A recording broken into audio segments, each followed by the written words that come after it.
ቀይ ባህር አፋሮች ለእንግድነት ወደ ስቱዲዮ ጋበዝናቸው አቶ አብደላ መሐመድ እና አቶ ኡስማን መሐመድ ይባላሉ። ከነሱ ጋር ደግሞ ጥሩ ጊዜ እናሳልፋለን ብለን እናስባለን። እንግዲህ ቀይ ባህር አፋሮች በኤርትራ ባህር ዳርቻ እንዲሁም በጅቡቲ ጠረፍ አካባቢ እንደሚኖሩ እንዲሁም ደግሞ በኢኮኖሚ ደረጃ በአሳ ማስገር የባህር ላይ ንግዶች እንዲሁም ደግሞ የጨው በማውጣት እንደሚተዳደሩ እንግዲህ በንባብ ሰምተናል።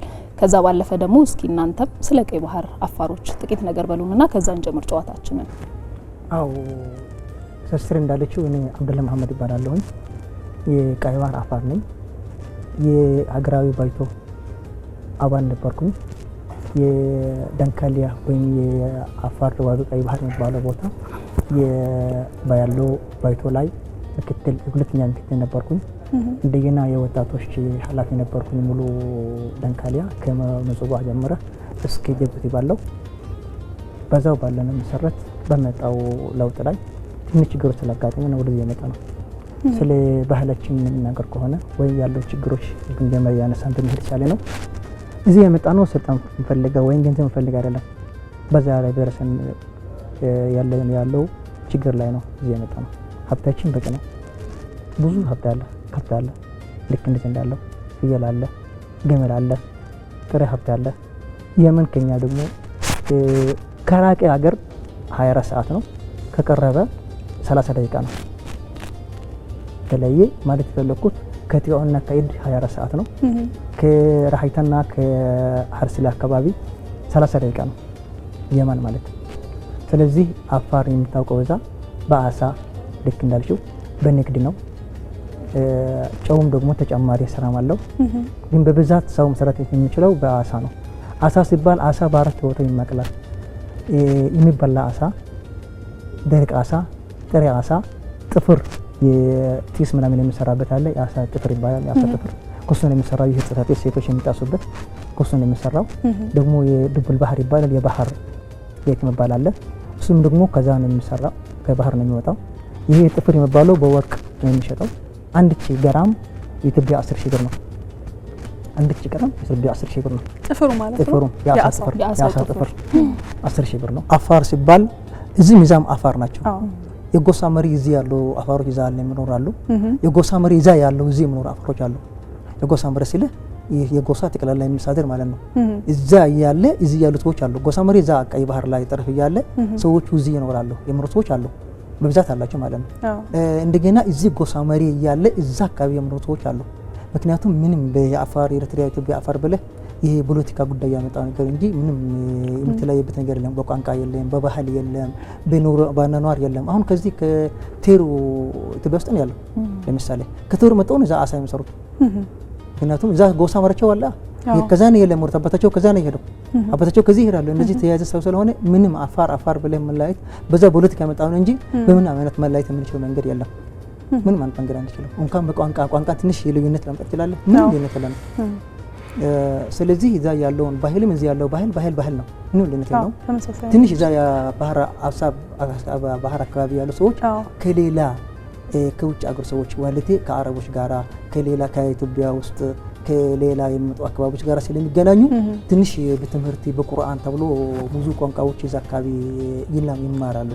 ምክንያቱም ትምህርት ቀደም ብሎ የገባ አካባቢ ስለሆነ በዛ መሰረት ነው ትንሽ የሚሻልም ስለ እንጂ አፋር ናቸው። ሴት ይሁን ወንድ ይሁን ወንድ ይሰራል፣ ሴት ይሰራል። በዛው ነው የምኖራቸው ነበር። አሁን ግን በዛው ላይ መሰረት አይችሉም።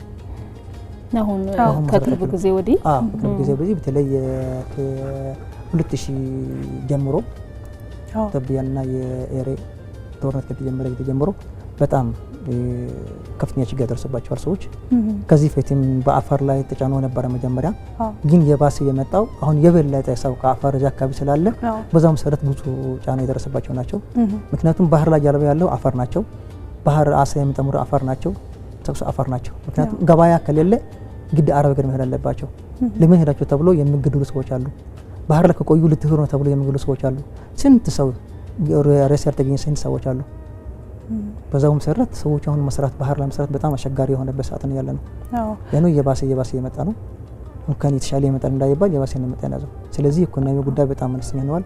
ስለዚህ እዛ አካባቢ ለአፍሪካ በሙሉ ማለት ካናልችሉም 65% 65% ስደት ተሰደው ነው ያለው በራህሌና ባይሰይታ ካምፕ ነው ያሉት።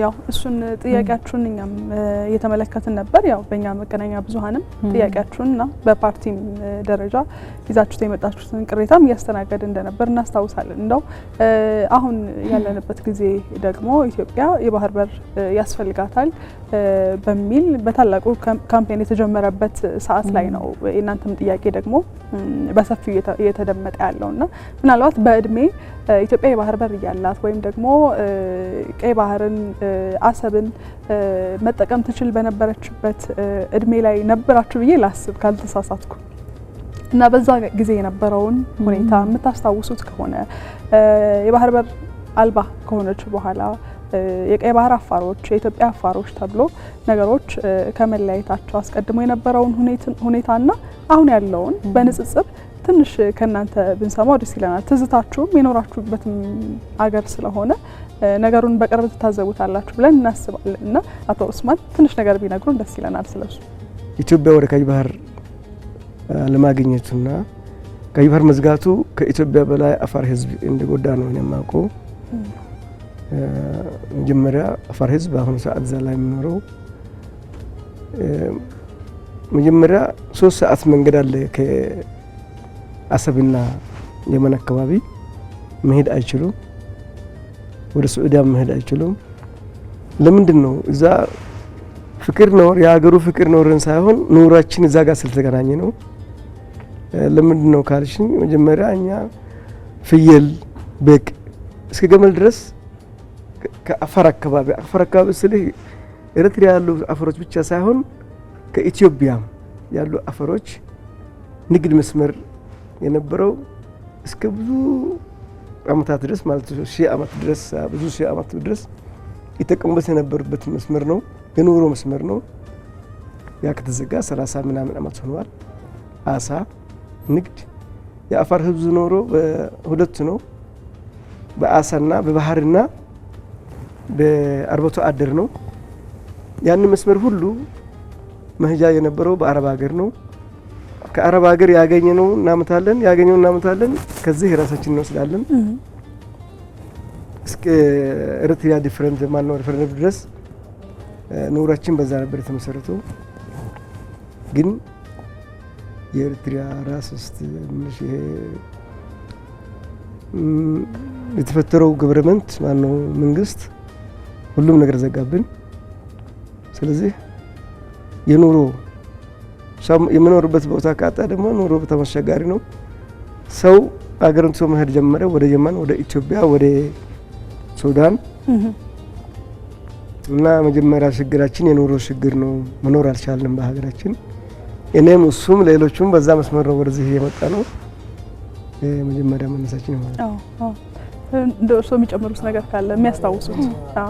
ህይወት የነበረው አገር ሲንቀሳቀስና ቦታው ንግድ ሲንቀሳቀስ ነው ህይወት ያገኝ የሚችለው አንድ ሀገር።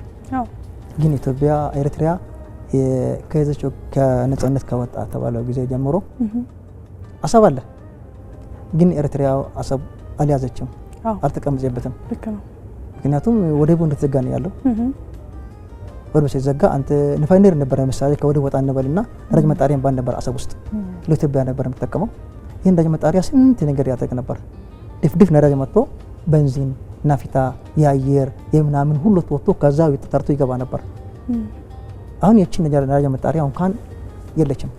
ምክንያቱም ሰው የራሴ ነው ብሎ ከገመተ አንድ ሀገር ያቺ ያለው ነገር አያጠፋም፣ ሌላ ነገር ይጨምርበታል እንጂ አያጠፋም። አሁን ነዳጅ መጣሪያው ምን ሆናለች? አመድ ሆናለች። ወስዶ ሌላ ቦታ ቢያሰራ እንኳን ደስ ይል ነበር። አላሰራም። እዛው እንዳለ ተዋት፣ እንዳለ ወደ አሸዋ ተቀየረች። ጋኖች የነበሩ እንኳን ተቆርጠው ሄደዋል። ወደቡም ተዘግቷል እንጂ ምንም ጥቅም ላይ አልዋለም። ኢትዮጵያ ተጠቀመበትም የተጠቀመበት አካል የለም።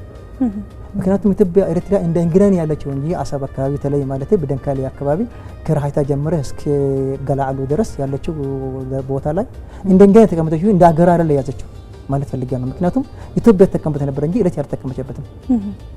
አሁንም ኢትዮጵያ መጠቀም ትችላለች። ቁልፍ አለው ሁሉ ቤት መክፈት በሩ። ኢትዮጵያ ያችን ቁልፍ ካገኘች እርግጠኛ ነኝ አንድ ቀን እንደምትጠቀምበት። ግን መጀመሪያ ቁልፍ ቢገኝ ደስ ይለኝ ነበር። የቁልፍ ፕሮፌሰሮች ያሉ ዶክተሮች ያሉ እንደሚያገኝ እርግጠኛ ነኝ። ያገኛሉ። በተለይ ዶክተር አብይ አሁን በሚያካሂደው አካሄዳላ እርግጠኛ እንደሚያገኛቸው ቁልፍ ካገኘ ኢትዮጵያ ወደብ አሰብ ወደብ እንደምታገኝ እርግጠኛ ነኝ። እርሶም አንስተዋል። አቶ ኡስማንም ምናልባት እዚህ ላይ ሀሳብ እንዲሰጡ ነው። የኢትዮጵያ መንግስት እንግዲህ የባህር በርን ጉዳይ ከቅርብ ጊዜ ወዲህ አጀንዳ አድርጎ ፍትሃዊ በሆነ መንገድ ለመጠቀም ጥያቄዎችን እያነሳ የህዝቡን ጥያቄ ነው የቆየ ጥያቄ ነውና ምናልባት የባህር በር ጉዳይ መፈታት ለቀይ ባህር አፋሮች እንዳጠቃላይ ለኢትዮጵያስ ምን ፋይዳ አለው ብለው ያምናሉ? ኢትዮጵያ በብዙ አመታት የምትጠቀምበት የነበረው መስመር ነው። ካጣች ቆይተዋል። ስለዚህ ትራንስፖርት ችግር በአውሮፕላንና በእንትን ነው የሚያወጡት። ስለዚህ ከቀይ ባህር ቢያገኙ ለህዝቡም ለመንግስቱም ጥሩ እንደነበር ነው። ግን ከፍተኛ ጉዳት የሚደርሱና ማድረግ ያልቻለው እዛ ያለ ህዝብ ነው። እዛ ባህር ተረፍ የሚኖር ህዝብ ነው አብዛኛው፣ ሌላም በአፋር ህዝብ ነው ማለት ነው። ኢትዮጵያን እንደ ሀገር ተጎድታለች ብለን ስናነሳ የአፋር ህዝብ ደግሞ በበለጠ እዛ አካባቢ ያለው ደግሞ የአፋር ህዝብ ተጎጂነቱ እንደጨመረ ነው የምንሰማው። እናመሰግናለን እንግዶቻችን ስለሆናችሁ።